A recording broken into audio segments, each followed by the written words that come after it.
Correction de l'exercice tagué PEB 129. Donc, où on a une équation différentielle, L d 2u sur dt2 plus R du sur dt plus U sur C est égal à quelque chose. Voilà, un truc un peu moche. Et donc, on vous demande en fait de vérifier l'homogénéité de cette équation différentielle et de déterminer l'expression de l'amplitude complexe associée à U. Alors, pour l'homogénéité, on va travailler directement sur l'ensemble. Alors, c'est pas forcément évident de regarder ça. Alors, je vais partir de là. C'est bon, on peut. Alors, il y a plusieurs façons. Alors, il y a des façons intelligentes de faire. Ouais, il y a une façon intelligente de faire quand même. Si, il y a quand même des choses à faire.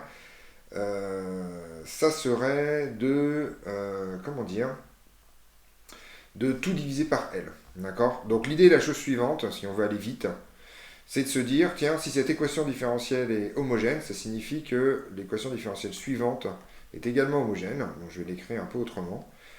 Je vais écrire que c'est d2u sur dt2 plus R sur L du sur dt. Voilà. Plus U sur LC est égal à moins R sur L oméga E sinus de oméga t. Voilà. Bon.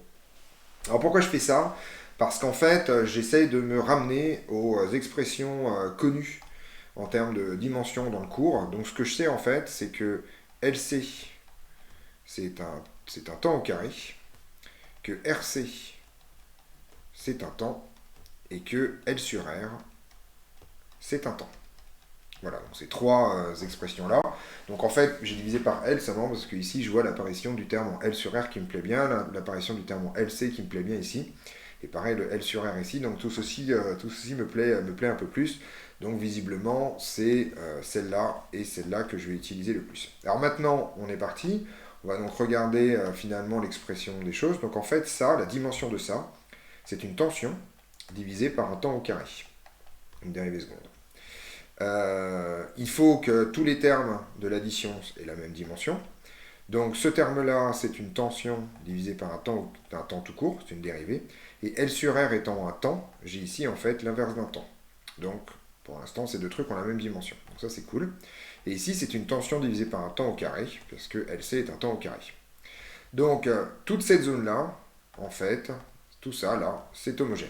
Voilà, la partie de gauche est finalement homogène entre elles, c'est-à-dire qu'on additionne bien trois termes qui ont la même dimension. Alors ici, je peux regarder aussi ce qui se passe. Alors le sinus est sans dimension, ça c'est une tension, ça c'est l'inverse d'un temps, puisque c'est une pulsation, et R sur L, c'est aussi l'inverse d'un temps. Donc on a bien de ce côté-là une tension divisée par un temps au carré, ce qui fait que l'égalité est elle aussi homogène, et donc l'ensemble de cette équation différentielle est homogène, il n'y a pas de problème. Donc une fois qu'on a fait ça, on va pouvoir continuer l'exercice. Donc en fait, je vais enlever tout ça parce que c'est vraiment moche. Et on va finir, on va faire la suite. Alors on vous demande de déterminer UM bar, d'accord? Et donc en fait, la seule chose à faire, ça va être de transposer cette équation différentielle en formalisme complexe, donc de trouver en fait l'équation différentielle que va vérifier d'abord U bar. Alors, il y a une partie facile et une partie difficile. La partie facile, c'est la partie de gauche. Tout simplement parce qu'en fait, la transposition de la dérivée seconde, c'est en fait, ça revient à une multiplication par... de la dérivée, c'est une multiplication par j oméga, donc de la dérivée seconde par moins oméga 2.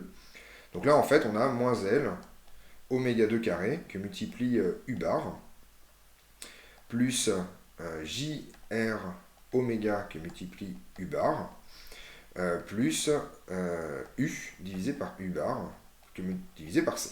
Ça, c'est simple. Alors ici, en fait, c'est presque simple. Le problème, c'est qu'en fait, on ne sait pas, enfin, on ne sait pas, si on sait, on va savoir en tout cas, il n'est pas automatique en formalisme complexe de transposer sinus oméga t.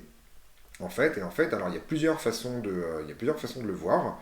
Qu'on va regarder maintenant en fait. Alors en fait, une première façon de le voir, c'est d'écrire la chose suivante. On sait en fait que sinus oméga t, c'est en fait cosinus de oméga t moins pi sur 2. Ça, c'est une première façon de le voir, ce qui fait que sinus oméga t va se transposer en formalisme complexe comme exponentielle j oméga t moins pi sur 2, qui est en fait la partie réelle, enfin puisque cosinus oméga t moins pi sur 2, c'est la partie réelle de ça. Ça, c'est une première façon de le voir. Une autre façon de le voir, c'est de dire en fait que moins oméga, sinus de oméga t, c'est en fait la dérivée de cosinus oméga t. Et donc ça vous montre que ce truc-là va se transposer en complexe, comme la dérivée de exponentielle j oméga t, c'est-à-dire j oméga exponentielle de j oméga t. Il est relativement ce qu'on va. Alors, faites attention, il y a un oméga en plus dans cette histoire, et il y a un moins aussi au passage, d'accord? Mais en fait, ces deux expressions-là donnent à peu près la même chose. Je vous rappelle que ça, en fait, ça donne tout simplement moins j exponentielle de moins j oméga t. Et si je multiplie par moins oméga, je vais bien retomber sur ce qu'il y a en dessous. Donc il y a deux points de vue sur le sujet, mais bien entendu, on va tomber sur le même résultat. Donc, quoi qu'on choisisse, ce second membre, en fait, va se transposer de la même façon. Je vais avoir un JR oméga, d'accord? Donc, le J oméga vient de moins oméga ici, que multiplie grand E, exponentielle J oméga t. Ça, c'est la transposition en formalisme complexe de cette histoire. À partir de ce moment-là, il ne me reste plus que deux choses à faire. La première, ça va être de factoriser U bar dans cette histoire. Donc, je vais avoir 1 sur C plus JR oméga moins L oméga carré, facteur de U bar, et en fait U bar je vais l'écrire tout simplement comme UM bar exponentielle J oméga t, et ça va être égal à JR oméga grand E exponentielle J oméga t. Il suffit ensuite de multiplier l'ensemble par exponentielle moins J oméga t, et on se retrouve finalement avec l'expression de UM bar qui est demandée par l'énoncé, c'est-à-dire J R oméga grand E divisé par 1 sur C plus JR oméga moins L oméga 2. Ceci peut se mettre de façon plus sympathique pour virer en fait ce petit 1 sur C ici comme JRC oméga grand E sur 1 plus JRC oméga moins LC oméga 2. Cette forme-là a en plus le bon goût de faire qu'on puisse vérifier l'homogénéité extrêmement facilement, puisque en fait, ce terme-là est sans dimension, sans dimension, sans dimension, sans dimension, et donc tout ceci en fait est bien homogène à une tension, c'est-à-dire bien à UM bar. Ceci termine la correction de cet exercice, et on se retrouve dans d'autres vidéos pour d'autres corrections.